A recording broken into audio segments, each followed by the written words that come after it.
V avtomobilnosti pogosto govorimo o tako imenovani multigorivni prihodnosti, ko bodo vsa prevozna sredstva uporabljala za svoj pogon različne energente, vsako tistega, ki je zanj najbolj optimalen.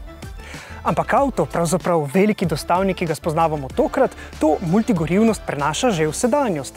Renault bo namreč na isti proizvodni liniji izdeloval novo generacijo Masterja z dizelskim, električnim in za nameček celo vodikovim pogonom.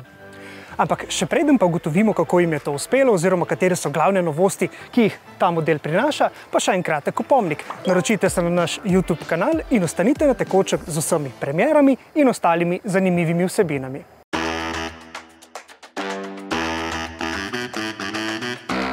V svetu gospodarskih vozil veljajo nekoliko drugačne zakonitosti kot v svetu osebnih avtomobilov. No, če smo pri običajnih avtomobilih navajeni, da se generacija modelov zamenja vsakih nekaj let, pa je življenjska doba generacije gospodarskega vozila približno dvakrat daljša. Renault nam je ob robu tokratne predstavitve ponudil tudi pregled preteklih generacij modela Master in njegovih predhodnikov. Tole je na primer začetnik, kurir, model Estafette iz konca 50 let preteklega stoletja. No in ta pregled nam daje vedeti, da je povprečna življenjska doba generacije tega modela približno 15 let, če ne še kaj več. To pomeni, da se bomo o novi generaciji Masterja morda pogovarjali šele okoli leta 2040. No, njegovi snovalci pa so nam zaupali, da je razvoj takšnega avtomobila zelo drag in zahteven. Pa se torej posvetimo temu razvoju. Kaj torej prinaša četrta generacija? Master is a huge range, so we have many diversity, so it's a heavy cost development, so we need to have a life cycle quite long due to this huge investment, and it's not easy to renew all the lineup. We need also to think about new energy and how to reach 15 years of life cycle. All the regions of Europe are not similar, and they will not switch to electric or even hydrogen at the same time, at the same speed. That's why we choose to have a multi-energy platform in order to keep the current market coverage and to be able to follow the customer needs, whatever is the area in Europe.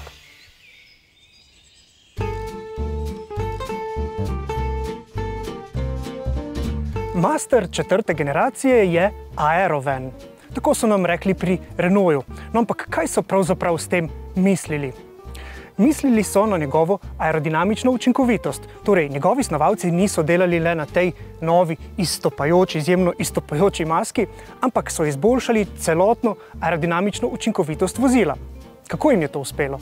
When I look at it, it's very big, it's very bulky. You know, you have this massive grille here. How did you achieve good aerodynamic efficiency? We set ourselves our target to reduce about 20% the SCX of a vehicle. You can see here the air intake on the side. Of course, we would like to keep the same usage of a vehicle. For an example, you have here a footstep in order to be able to clean the vehicle. How did you manage the shape here? Yes, it's you have here the different line to optimize the airflow and minimize deterioration of the airflow. And we have here only one arm instead of two currently. Okay. Ah, okay. So this is the secret in achieving good aerodynamic performance of mirrors. Yeah. Poleg detajlov pa je seveda izredno pomembna tudi sama oblika vozila. V ta namen so pri Renaultu vetrobransko steklo pomaknili bolj naprej in ga naredili bolj položnega, skrajšali pa so tudi pokrov motorja. Tu pa je še ena skrivnost, kako velik in okoren kombi narediti bolj aerodinamičen. The van is a bit narrower on the rear than it is on the front. What did you want to achieve with that? Like get water drop shape, or what is it for? Yes, exactly. The best efficiency in aerodynamics is a water drop shape. So that's we want to have on the body to avoid to lose volumes in the cargo. We increase a little the length of the vehicle in order to have this this shape only on the extreme rear of the vehicle to not lose volumes inside. Da je razvoj tovrstnega vozila zares zahteven proces, pa priča že izziv njegovih snovalcev, ki znotraj ponudbe Renaultove infrastrukture niso uspeli najti dovolj velikega vetrovnika. Zato so večino testov opravili s pomočjo pomanjšanega modela, no, svoj vzdevek Aerovan pa je Master dobil na koncu tega procesa. Finally, to homologate the vehicle, we had to find a very big wind tunnel. It's for planes and for big trucks, so it was very, very impressive to do the homologation there, and that's why the naked name is the Aerovan.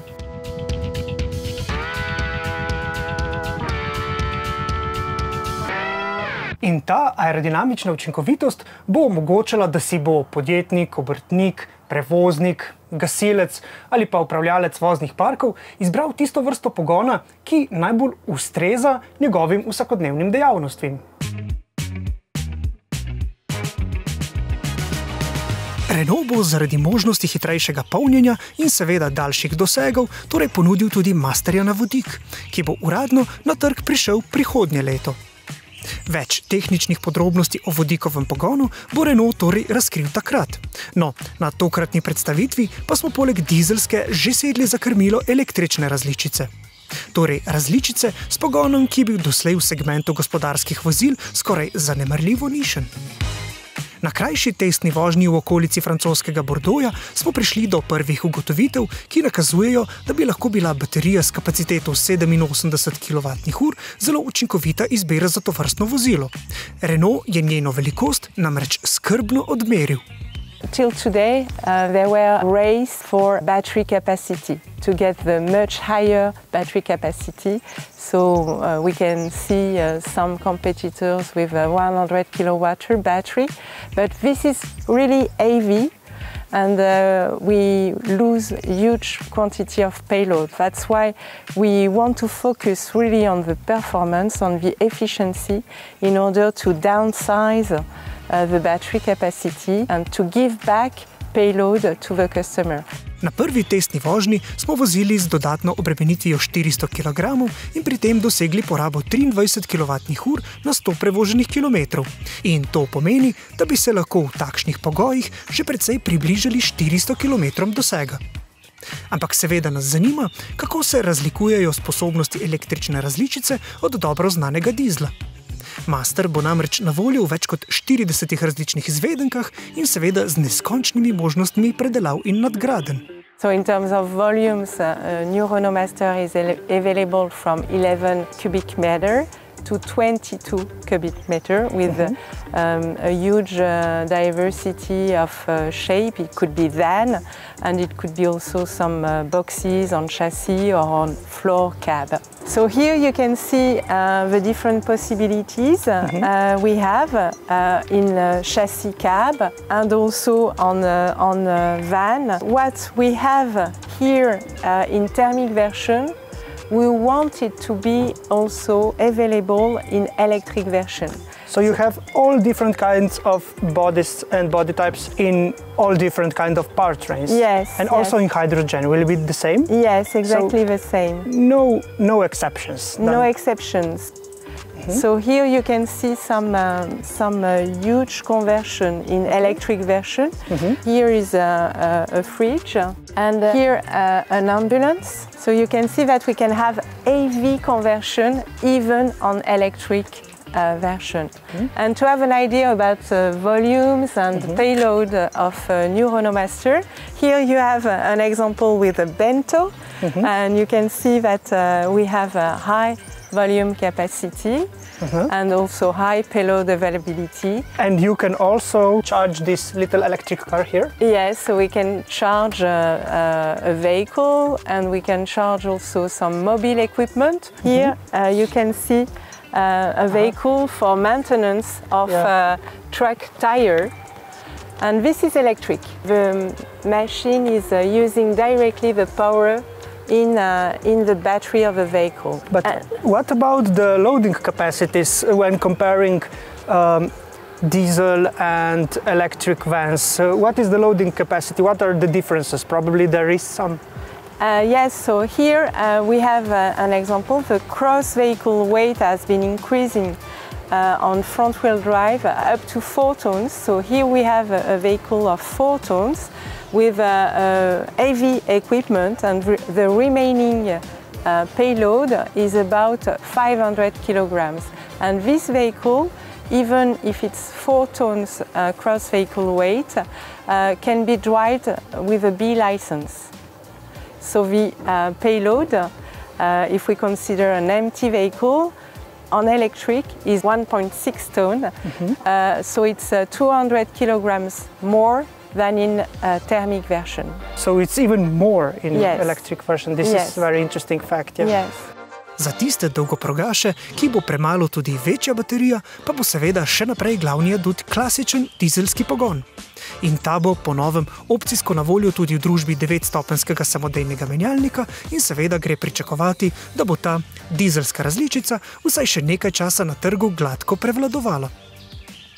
Morda tudi zato, ker so pri Renaultu napovedali, da manjši zračni upor Masterja pri dizelskem motorju poskrbi za približno 1,5 litra manjšo porabo goriva kot pri predhodniku. Sicer pa je notranjost Masterja v skladu z današnjimi dostavniškimi trendi zasnovana precej avtomobilsko, bolj kot je to seveda veljalo nekoč. In to velja kljub temu, da je Renault tokrat zanimivo zarotiral armaturo tukaj proti vozniku, da bi pričarali nekaj tega občutka iz tovornjakov. No, ampak v resnici se tukaj sedi precej avtomobilsko. Povsem poljubno si lahko po globini in po višini nastavimo položaj volanskega obroča. No, za nameček pa imamo tukaj na osrednjem zaslonu na voljo tudi vse Googlove storitve. Pa še enega novega sodelavca v delovni ekipi prinaša ta nov osrednji zaslon. Tistega, ki bo obdel celo nad obrtnikovo pozabljivostjo. Poglejte. Here on the screen you can control the installation that is on the back. You can see the different application, and we find here the application module system, who is the converter we install, and we can open the light. You see the light are open outside. We have another proposal is to control the asset. So here we have 3 parts who are controlled, and you see if you push on one of them, where is the parts. If you forget one part outside of your car, you can go back to take it off. And in that case, today we know that we have 3 parts, and the 3 are in the car. A last proposal is that you can have the weight of your vehicles, and here you have the total weight, and so you know that you are very 62% of the weight that is today okay with what you have put. So you can control that, and you can control that on the different axle. The compagnon is the proposal to some converter to, instead of, you know, they drew 2 holes to put their own screen, they use the screen of Renault, and so in 2 clicks we are in the converter area. Je pa tu v skladu s potrebami sodobne mobilne pisarne precej priročnih odlagalnih mest in še nekaj priročnih rešitev, kot je na primer zlaganje tega srednjega sedeža, ki ga takole preprosto zložimo in tako tukaj na sredini dobimo zelo priročno mizico.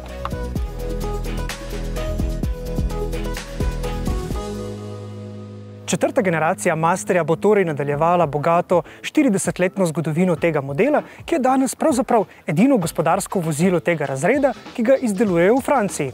In sicer gre za tovarno Batili v bližini Metza na severovzhodu Francije. No in seveda nas je ta veliki izziv, kako lahko na eni proizvodni liniji proizvajajo prav vse te številne različice Masterja, močno zanimal. Del odgovora, kako izgleda hkratna proizvodnja večjih modelov, vam lahko ponudi že naš obisk novomeškega Revoza. Predlagamo, da naj ta prispevek predstavlja vaš naslednji klik.